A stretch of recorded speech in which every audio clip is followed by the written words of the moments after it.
Hello, everybody. Happy Monday.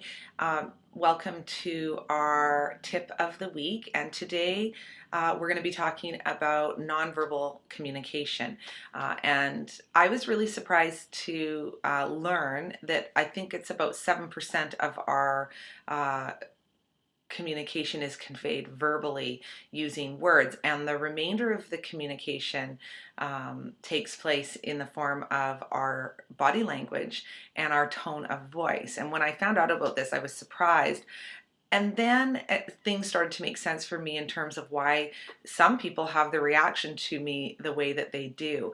And the thing about nonverbal communication is that unless we're aware of it, it's just something that we do and people are responding to it. So I always say if you look at yourself like a wireless device, everybody is sending and receiving messages constantly, whether we're saying something or not. We want to build an awareness around what is the message that we're conveying. And we want to make sure that our body language and our tone of voice matches the message that we're trying to convey. Because if it doesn't, people can become confused. We actually call that a double signal in my line of work. So when we're saying one thing, but people are picking up on something completely different from us. So in terms of tone of voice, especially if you're working with a sensitive subject or you have a tough message to deliver, or if it's a time of conflict, you want to soften your tone of voice, you want to slow down your pacing, and you want to breathe.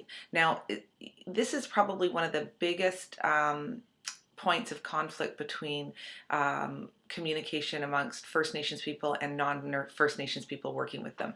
The pacing of the communication and the tone of voice is very, very different culturally, and it can create miscommunication and a shutdown in terms of communication if people aren't mindful of this. So slow down your pace, breathe, pause in between sentences and listen. And just notice the tone of voice. Does your tone match the message that you're trying to convey? And what is it that you're trying to create with your communication? Are you trying to make a strong point? Or are you trying to create safety and trust and have people open up?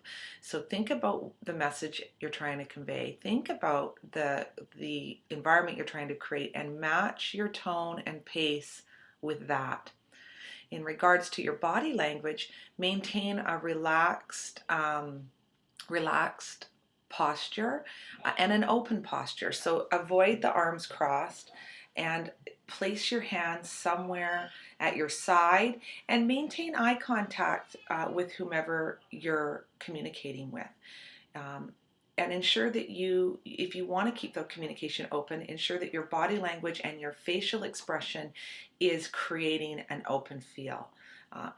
I think in the beginning, you just need to sort of start to notice yourself out there in your day-to-day interactions. So build your awareness and just sort of notice what does your tone convey? What does your facial expression convey? What does your body language convey? And are those things matching the message that you're trying to convey to people? Does your body language and tone match what you're trying to communicate? And if it doesn't, just build some awareness around that and make slight adjustments.